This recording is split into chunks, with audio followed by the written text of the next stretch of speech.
Hello বন্ধুরা, তোমরা সবাই কেমন আছো? আশা করি ভালোই আছো। আমি বেশি ভালো নেই, শরীরটা খুবই খারাপ। আমার কথাগুলো শুনেই বুঝতে পারছো।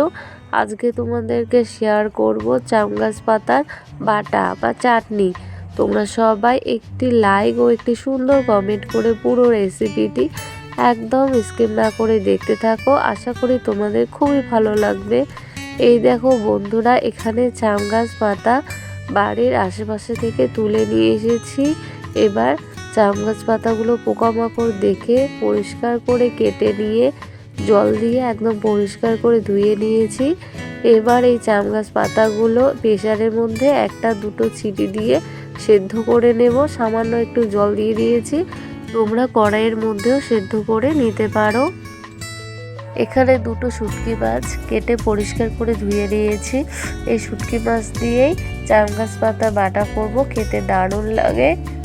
এরপর এখানে কড়াইতে দিয়ে দিলাম সামান্য সর্ষের তেল। নেড়ে নিয়ে তেল হালকা করে গরম করে নিয়ে তেলের মধ্যে দিয়ে দেব সামান্য পেঁয়াজ কুচি আর বেশ অনেকটাই রসুনের কোয়া আর কেটে পরিষ্কার করে ধুয়ে রাখা শুটকি মাছ। এরপর নেড়ে নিয়ে এখানে সামান্য একটুখানি লবণ দিয়ে দেব। লবণ দিয়ে শুটকি মাছ, পেঁয়াজ, রসুন লালচে করে ভেজে নেব। তোমরা যারা শুটকি মাছ খেতে ভালো পাও না, শুটকি মাছ ছাড়াও চাম গাছ পাতার চাটনি খেতে ভালোই লাগবে। ভেজে নেওয়া হয়ে গেছে, এবার নামিয়ে নেব। নামিয়ে নিয়ে ঠান্ডা করে নেব। এই দেখো বন্ধুরা, নামিয়ে নিয়েছি। কত সুন্দর দেখা যাচ্ছে। আমার তো শুটকি মাছ খেতে ভালো লাগে। তোমাদের কেমন লাগে অবশ্যই জানাবে। চাম গাছ পাতাগুলো সিদ্ধ করে একদম খুব ভালো করে জল ঝরিয়ে নিয়েছি। জলগুলো কিন্তু দেওয়া যাবে না। এরপর ভেজে রাখা পেঁয়াজ, রসুন, শুটকি মাছগুলো মিক্সিং জারের মধ্যে দিয়ে প্রথমে হালকা করে পেস্ট করে নেব। এই দেখো বন্ধুরা, শুটকি মাছ, পেঁয়াজ, রসুন হালকা করে পেস্ট করে নিয়েছি। এরপর এখানে নামিয়ে রাখা খুব ভালো করে জল ঝরিয়ে রাখা চাম গাছের পাতাগুলো দিয়ে দিচ্ছি আর একটা লঙ্কা দিয়ে দিলাম। এই দেখো সব কিছু খুব ভালো করে পেস্ট করে নিয়েছি। তোমরা চাইলে শিলনোড়ায় বেটে নিতে পারো। এরপর একটি পাত্রের মধ্যে প্লেটের মধ্যে ঢেলে নিচ্ছি। তোমরা কেমন ঝাল খেতে পছন্দ করো সেই অনুযায়ী লঙ্কা দিয়ে নেবে। শুটকি মাছ ভেজে নেওয়া তেলের মধ্যেই দিয়ে দিলাম সর্ষের তেল। নেড়ে নিয়ে তেল হালকা করে গরম করে নিয়ে এবার তেলের মধ্যে পেস্ট করে রাখা চাম গাছের মিশ্রণটি দিয়ে দিলাম। এরপর সব কিছু খুব ভালো করে নেড়ে নিচ্ছি। কার কার চাম গাছ পাতা খেতে ভালো লাগে অবশ্যই জানাতে ভুলবে না।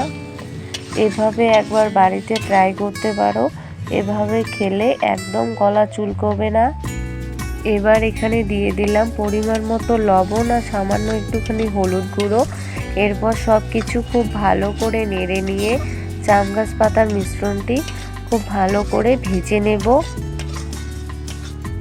তোমরা যারা যারা সবসময়ের জন্য আমার রান্নার ভিডিওগুলি ফলো ওয়াচ করো তাদেরকে জানাই অনেক ধন্যবাদ ও অসংখ্য ভালোবাসা।